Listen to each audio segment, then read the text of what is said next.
33장의 말씀, 계속적으로 엘리후라는 사람이 욥을 향해서 계속 하는 말이 이어집니다. 이 33장의 내용을 보면은 욥이 했던 말에 대하여 엘리후가 욥, 내가 이러한 말들을 했는데 이 말은 결코 옳은 말이 아니다라는 이야기를 하게 되면서 하나님이 침묵하시는 것처럼 보이지만 하나님은 언제나 말씀하시고 또 말씀하신다. 보이신다. 그러나 사람이 그러한 일들에 대하여 관심을 갖지 않고 있는 것이다. 이렇게 이야기합니다.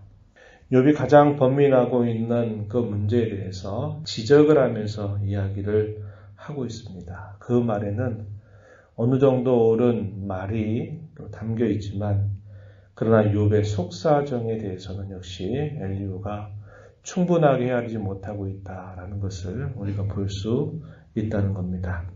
그가 말하는 태도에 있어서는 나는 정직하고 진실하게 말을 하겠다 하는 말을 건네고 있어요. 3절 말씀에 가서 그렇게 이야기합니다. 내 마음의 정직함이 곧 내 말이며 내 입술이 아는 바가 진실을 말한다.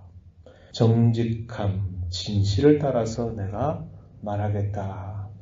엘리후가 견지하는 이런 태도에 대해서는 좋은 태도를 가지고 있는 거죠.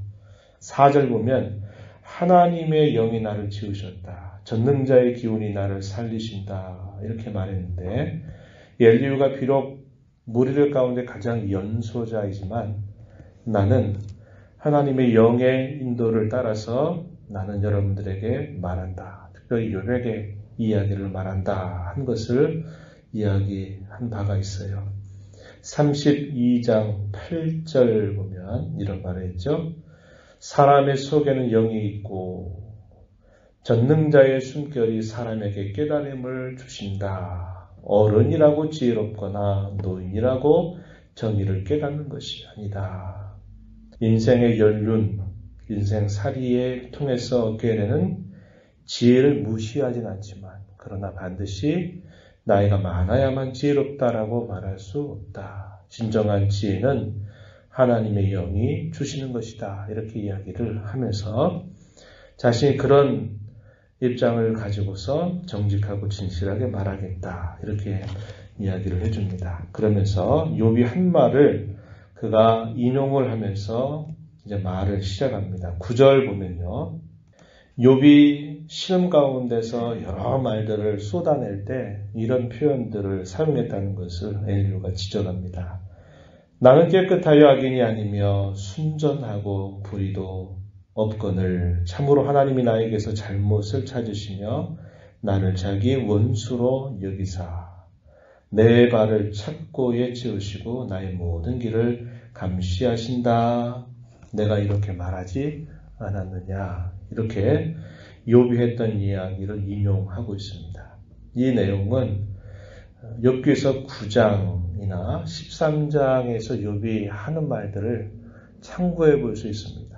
그래서 이 엘리후가 욥에 대해서 하는 말은 깨끗하다, 의롭다, 죄가 없다. 그런데 하나님께서 없는 잘못을 찾으시고 자기를 원수처럼 여겨서 자기를 마치 자기의 발을 착고에 채우시듯이 그리고 모든 길들을 하나하나 불과 같은 눈으로 감찰하시듯이 한다. 이렇게 욥의 말을 이야기한 것입니다. 욥이 이렇게 말하게 되는 부분은 우리가 앞에서도 살펴오지만 자기가 아무런 죄가 없이 정말 깨끗하다. 이걸 말하는 것이 아니었습니다. 욥의 친구들의 그 말에 대한 욥의 답변은 자신이 하나도 죄가 없는 사람이다 라고 말하는 것이 아니라 친구들이 지적하듯이 욥이 당한 이 고난과 시련은 죄에 대한 하나님의 보응이다. 하나님의 벌주심이다 라고 여기면서 욥을 향해서 계속적으로 회개를 촉구한 것에 대하여 나는 무고하다 라는 사실을 계속 이야기했던 것입니다. 그러한 욥의 속사정, 심경을 충분하게 알지 못하고 욥의 했던 그 말을 가지고서 내가 죄가 없다고 지금 하나님 앞에서 그렇게 말하고 있냐? 너 틀린 거다. 이렇게 이야기를 하려고 하는 겁니다. 그 말에 대해서 이 엘리후가 욥에게 뭐라고 대답을 하냐면요. 12절 가서 보면 이 말에 그대가 의롭지 못하니 하나님은 사람보다 크시다. 이렇게 이야기합니다. 네가 이렇게 한 말은 결코 옳은 말이 아니다. 맞는 말이 아니다. 어떻게 하나님을 향해서 네가 그렇게 말할 수 있느냐? 라고 책망하듯이 대답을 하고 있는 것입니다. 물론 이 욥이 이렇게 말하는 과정에서 우리가 살펴본 것처럼 욥은 오해에 있어요. 하나님이 아무런 답변을 주지 않고 있다라는 것, 하나님이 침묵하신다라고 하는 것을 하나님이 마치 자기를 외면하시는 것처럼, 하나님께서 부재하신 것처럼, 하나님께서 자기에게 등을 돌리신 것처럼 이 욥이 생각한 부분은 분명한 잘못된 오해입니다. 잘못된 생각이죠. 그렇지만 욥이 말하고자 하는 그 중심은 그가 아무런 죄가 없다. 그걸 말하는 것은 분명히 아니었다고 하는 겁니다. 겉으로 드러난 말들을 추정을 해서 엘리후가 이렇게 말하면서 내가 한 말은 결코 옳은 말이 아니다. 이렇게 이야기를 하고 있는 겁니다. 하나님은 침묵하시는 분이 아니라 하나님은 끊임없이 이렇게 저렇게 말씀하시고 보이시는데 문제는 뭐냐? 사람이 관심을 갖지 않는 데 있다. 이렇게 이야기를 합니다. 14절 그렇게 말씀하죠. 하나님은 한 번 말씀하시고 다시 말씀하시되 사람은 관심이 없도다. 이렇게 이야기합니다. 하나님 침묵하신다고 너 얘기하고 하나님이 아무것도 안 하시고 가만히 계신다고 너 얘기하는데 그게 아니다. 하나님은 말씀하시고 또 말씀하시는 분이다. 문제는 하나님이 안 하시는 것이 아니라 사람이 그 일에 대하여 관심이 없는 것이 문제다. 이렇게 이야기합니다. 엘리후의 말은 한편으로 분명히 옳은 말들이 분명히 있다는 말이죠. 그러면서 이 엘리후가 하는 구체적인 설명들이 이제 그 이하의 말씀에서 소개가 되는데 하나님이 어떻게 말씀하시느냐 할 때 몇 가지 그 말씀하시는 방법을 엘리후가 소개합니다. 처음 소개하고 있는 것은 뭐냐면 하나님께서는 꿈에나 밤에 환상을 통해서 사람의 귀를 여셔서 경고하시고 두려움을 주시기도 하신다. 이렇게 말합니다. 15절, 16절 그렇게 말씀을 하는 거죠. 하나님은 이런 방식으로도 사람에게 무엇인가를 말씀하고 계시다. 이렇게 이야기하고 있어요. 이렇게 하시는 것, 그 목적은 그로 하여금 그의 죄악된 행실을 버리게 하시는 목적이 있고 또 그의 교만을 막으시려고 하시는 목적이 있는 것이다. 이렇게 소개를 하고 있어요. 17절 하면은 이는 사람에게 그 행실을 버리게 하려 하십니다. 사람의 교만을 막으려 하십니다. 이렇게 말합니다. 과거에 하나님께서 이 성경이 완성이 되기 전에는 많은 선지자들이라든지 하나님의 사람들에게 꿈이나 환상을 통해서 하나님이 그분의 뜻을 알리시는 일이 흔히 있었습니다. 그런 하나의 계시하시는 방법에 해당되는 부분이죠. 엘리후는 그것을 이야기하고 또 하나는 어떤 방식으로 하나님이 자신을 나타내시느냐라고 얘기할 때 19절 이하에 보면요. 사람이 병상의 고통과 뼈가 늘 수심의 징계를 받기도 한다. 소위 말하는 병고라고 말한 거죠. 질고나 이런 병고를 통해서 하나님이 징계하시는 것도 하나님께서 자신을 나타내는 방법 중에 하나다. 이렇게 엘리후는 설명을 합니다. 하나님이 때로 그 징계를 통해서 죽음의 문턱까지 이르게 하시기도 하신다. 이건 하나님의 징계다. 이렇게 이야기합니다. 사실상 욥이 당하고 있는 그 상황은 바로 이 상황하고 맞는 것이죠. 죽음의 문턱 앞에 자기가 언제까지 더 살 수 있겠는가라고 하는 생각을 갖게 할 만큼 욥은 숨은 붙어 있지만 그의 모습과 그의 모든 것은 거의 죽음과 방불한 상태에 놓여져 있었던 것입니다. 이것도 하나님께서 말씀하신 하나의 방법이다. 이렇게 이야기를 하고 있는 겁니다. 그러면서 또 세 번째 하는 이야기는 뭐냐면 만약에 내가 한 천사를 통해서 내가 무엇이 잘못인가를 깨닫고 회개를 하게 된다면 하나님은 그 모든 일들로부터 너를 다시 회복시켜 주실 것이다. 그런 이야기를 하고 있습니다. 23절 이하에 보면은 우리가 좀 이해하기 어려운 표현일 수 있는데요. 이렇게 엘리후가 말합니다. 만일 1천 천사 가운데 하나가 그 사람의 중보자로 함께 있어서 그의 정당함을 보일진대 하나님이 그 사람을 불쌍히 여기사 그를 건져서 구덩이 내려가지 않게 하라. 내가 대성물을 얻었다 하시리라.